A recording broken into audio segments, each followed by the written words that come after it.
3WR news bulletin ముందుగా headlines. పరీక్ష pay చర్చ 2026 కార్యక్రమంలో అస్సామీ గమోసాతో విద్యార్థులకు స్వాగతం పలికిన ప్రధాని మోదీ.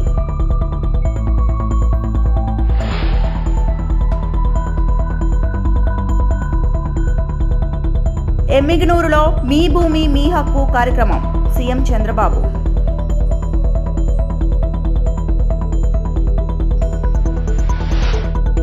బీసీల అంశంలో బీఆర్ఎస్ కు చిత్తశుద్ధి లేదు.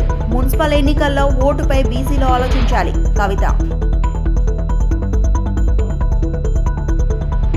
పరీక్ష పే చర్చ 2026 కార్యక్రమం సందర్భంగా ప్రధాని నరేంద్ర మోడీ విద్యార్థులను అస్సామీ సంప్రదాయ వస్త్రమైన గమోసాను అందజేస్తూ హృదయపూర్వకంగా స్వాగతించారు.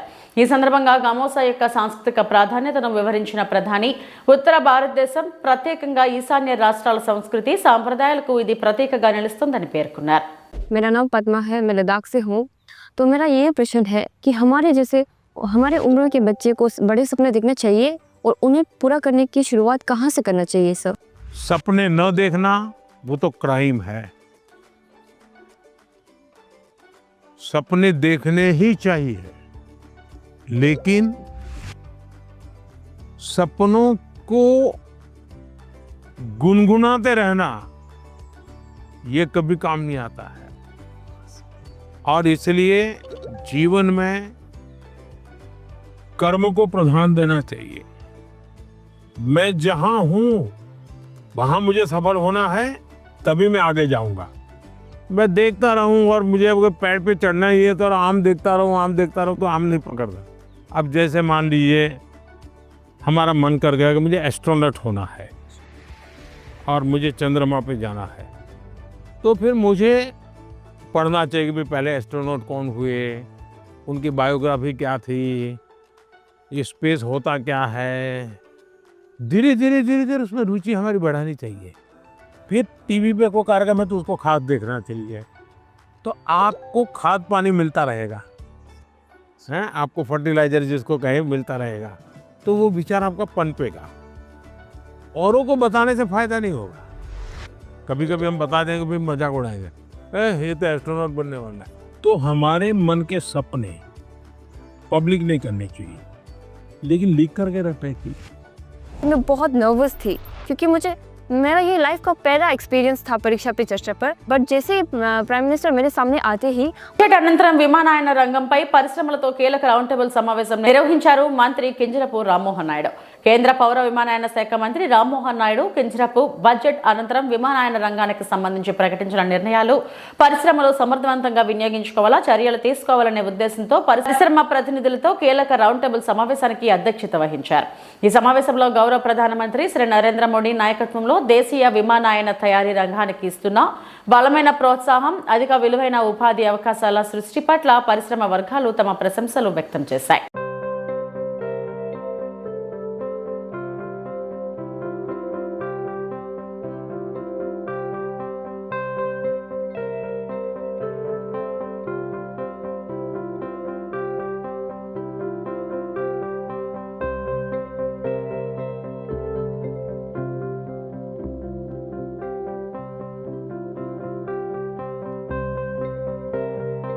ఎమ్మిగనూరు నియోజకవర్గం కలుగట్లలో మీ భూమి మీ హక్కు కార్యక్రమంలో పాల్గొన్న ముఖ్యమంత్రి.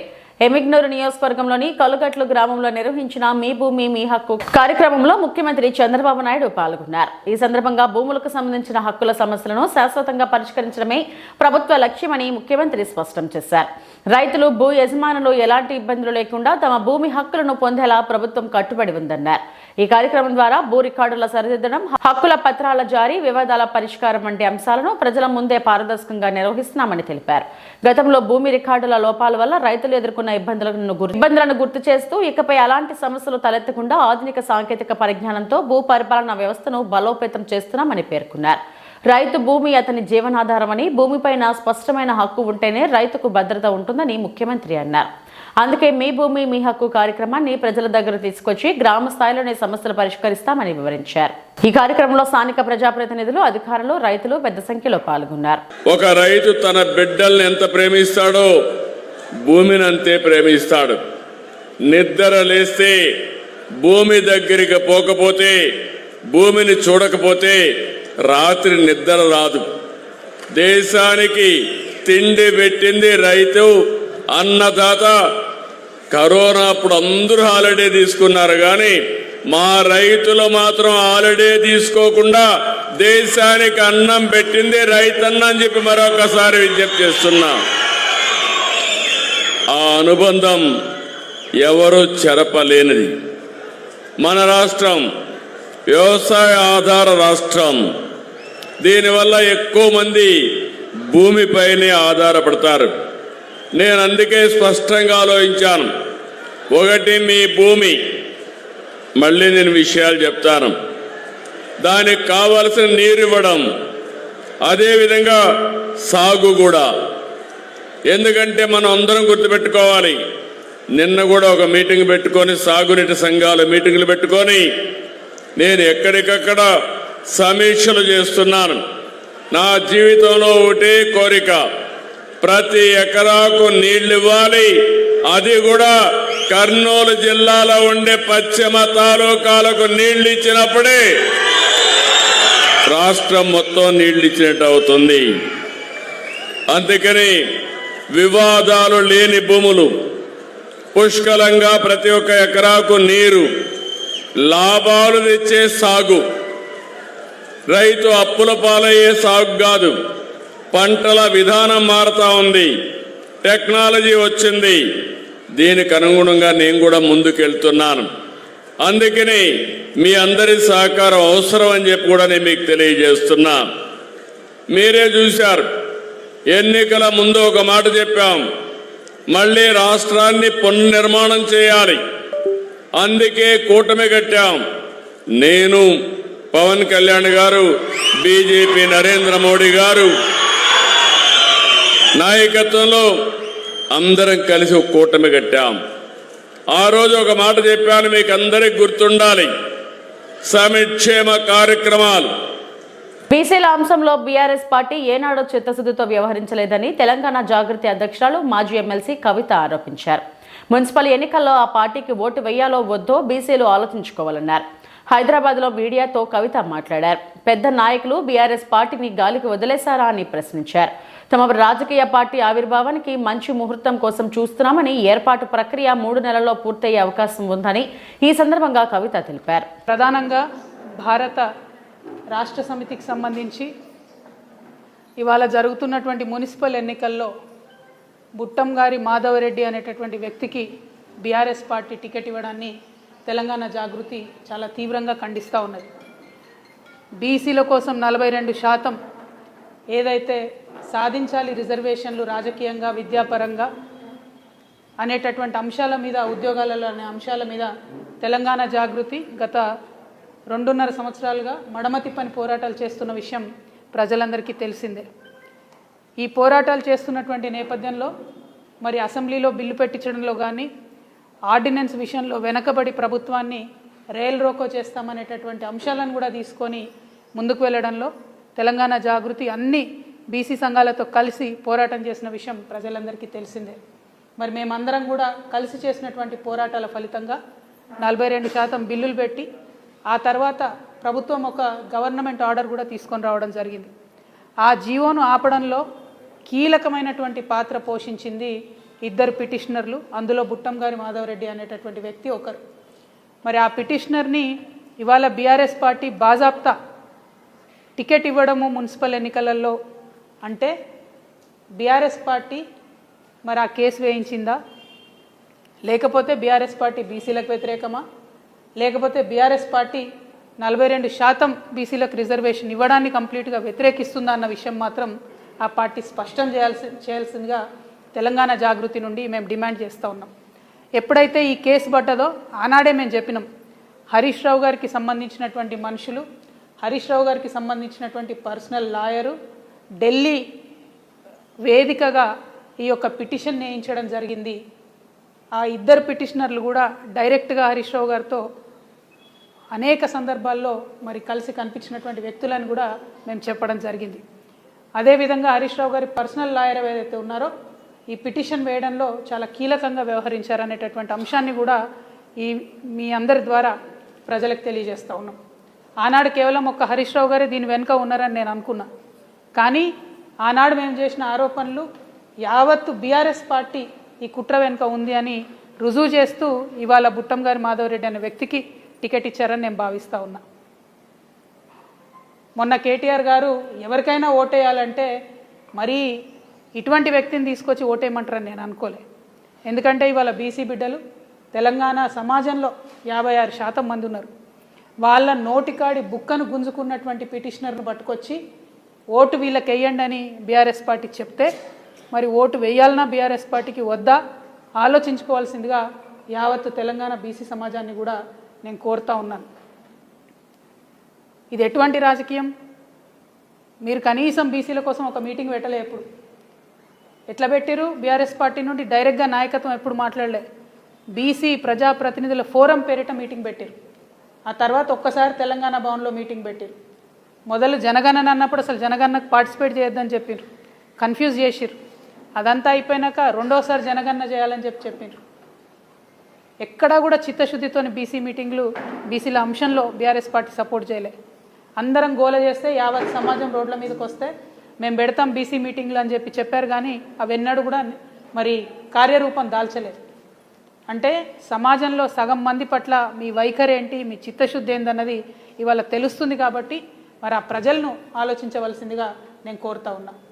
ఒక పక్క బీఆర్ఎస్ పార్టీ ఇట్లా ఉంటే ఇంకొక పక్క కాంగ్రెస్ పార్టీ నవ్విపోతురుగాక నాకేటి సిగ్గు అన్నట్టు ఇవాళ మా నిజామాబాద్ ఎన్నికలకు అనంతపురం జిల్లా యాడికి మండల కేంద్రంలో శుక్రవారం నూతనంగా ఏర్పాటు చేసిన రాజ్యాంగ నిర్మాత డాక్టర్ బిఆర్ అంబేద్కర్ విగ్రహాన్ని ఎమ్మెల్యే జేసీ అస్మిత్ రెడ్డి ఘనంగా ఆవిష్కరించారు.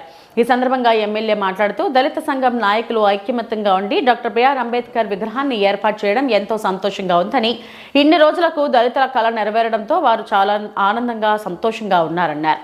దళితులందరూ ఎల్లప్పుడూ ఐక్యమత్యంగా ఉండి అంబేద్కర్ విగ్రహాన్ని కాపాడుకోవాల్సిన బాధ్యత కూడా మీదేనని ఎమ్మెల్యే జేసీ అస్మిత్ రెడ్డి అన్నారు.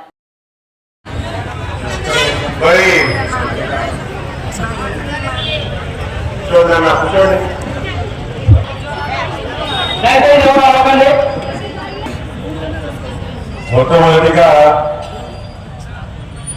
ఇంత మంచి రోజు, ఇంత శుభరోజు, ఇంత ఆనందమైన రోజు నేను తొందరగా ఉన్నాను. అది ఒక కారణం ఉంది. కొంచెం కన్ఫ్యూజ్ అయిన డేట్ మన 5వ తేదీ అనుకున్నాము. నా హైదరాబాద్ ప్రోగ్రాము 6వ తేదీని ఫిక్స్ అయింది. అందుకు తొందరగా ఉన్నాను. ఏమనుకోదండి, చాలా తక్కువ మాట్లాడబోతున్నాను. మీరందరూ నా దగ్గరికి వచ్చారు స్టాచ్యూ పెడదాము అని చెప్పేసి. కానీ స్టాచ్యూ పెట్టేదేముంది, ఎవరైనా పెడతారు, లేకపోతే సొంతంగా ఎవరైనా పెట్టగలుగుతారు. రూపాయలు కూడబెట్టుకున్న అవసరం లేదు. ఇక్కడ సమస్య ఏంటంటే స్టాచ్యూ పెడితే అయిపోదు, ఆ స్టాచ్యూని కాపాడుకోవాలి మనం.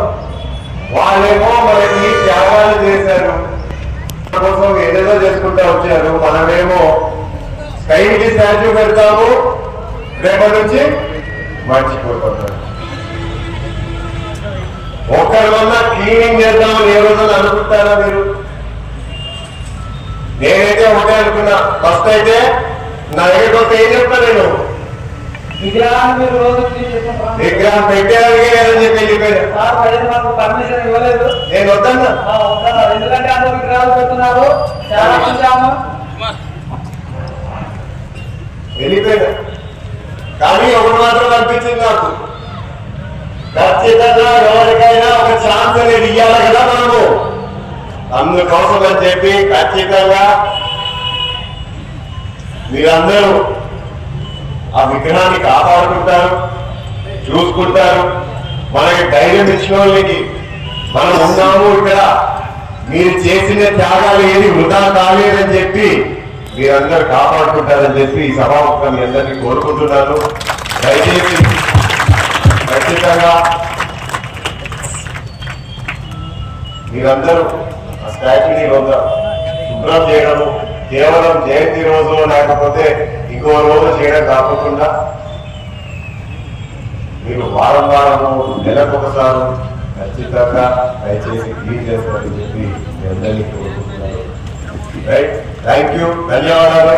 మీరందరూ బాగా ఎంజాయ్ చేయాలా, బాగుండండి అందరూ. రైట్, సెలవు తీసుకుంటా. నేను అన్నట్టుగా నాకు ప్రోగ్రామ్ ఉంది. అదేవిధంగా నేను లేకపోయినా కూడా మన పెద్దలు కేసీ ప్రభాకర్ రెడ్డి గారు కొంత సేపులో వేదికను చేరుకుంటారు. సో ఖచ్చితంగా ఆయన మీతో టైం స్పెండ్ చేస్తున్నారు. Right, thank you so much. Tirumala శ్రీవారిపై భక్తి విశ్వాసాలు సన్నగిల్లకుండా భక్తుల మనోభావాలు దెబ్బతినకుండా పనిచేస్తానని సీఎంఓ ముఖ్య కార్యదర్శి ముతాడ రవిచంద్ర అన్నారు.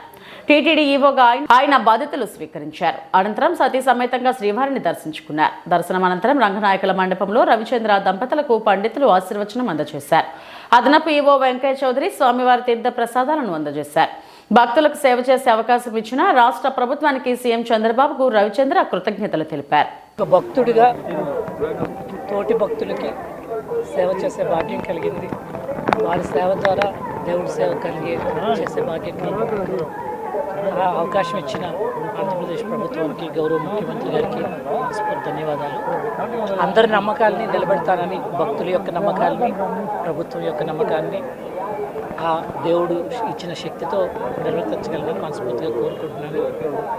అందరికీ కలుపుకుంటూ చాలామంది నా ముందు చేసిన వాళ్ళు ఉన్నారు, చాలా అనుభవం పొంది ఉన్నారు. వాళ్ళందరి సలహాలు సూచనలు తీసుకుంటూ ఇక్కడ చాలామంది ఎన్నో సంవత్సరాల నుంచి ఉన్న వాళ్ళు ఉన్నారు, ఎన్నో సంవత్సరాల నుంచి పనిచేస్తున్న వాళ్ళు ఉన్నారు. అందరి సలహాలు సూచనలు తీసుకుని ఒక టీంలా, ఒక బోర్డు యొక్క సలహాలు సూచనలు చైర్మన్ గారితో, బోర్డు మెంబర్స్ తోటి, అందరితో సమన్వయంతో చక్కగా భక్తులు యొక్క మంచి మాత్రమే ప్రధానంగా పెట్టుకుంటూ చేయగలనని ఆశపడుతున్నాను.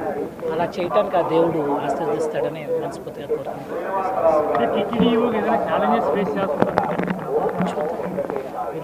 ముందు జస్ట్ ఈరోజే వచ్చాను, నైట్ నోట్స్ చూసుకున్నాను, పంపించారు నోట్స్, చాలా వరకు చదువుకున్నాను. మీటింగ్కి వెళ్ళాక చూసినాక ముందే ఒక భావంతో కాకుండా ఉన్నది ఉన్నట్టు చూసి ఏం చేయాలో ఆలోచించాను. అంటే రాష్ట్ర వ్యాప్తంగా ఈ విషయం సెన్సిటివ్ ఇష్యూగా మారిపోయిన పరిస్థితుల్లో ఏ రకమైన మళ్ళీ దేవుడి మీద భక్తి విశ్వాసాలు ఏ విధంగా కూడా సన్నగిల్లకుండా అందరి భక్తుల యొక్క మనోభావాలు నిలబడే విధంగా ట్రై చేస్తాను. తిరుమల శ్రీవారిని సినీ నటి మీనాక్షి చౌదరి దర్శించుకున్నారు. శుక్రవారం వేకువజామున శ్రీవారి అభిషేక సేవలో ఆమె పాల్గొన్నారు. దర్శనం అనంతరం మీనాక్షికి రంగనాయకుల మండపంలో పండితులు ఆశీర్వచనం చేసి స్వామివారి తీర్థ ప్రసాదాలను అందజేశారు.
ఇవి ఇప్పటివరకు నా బులెటిన్ అప్డేట్స్. నమస్తే.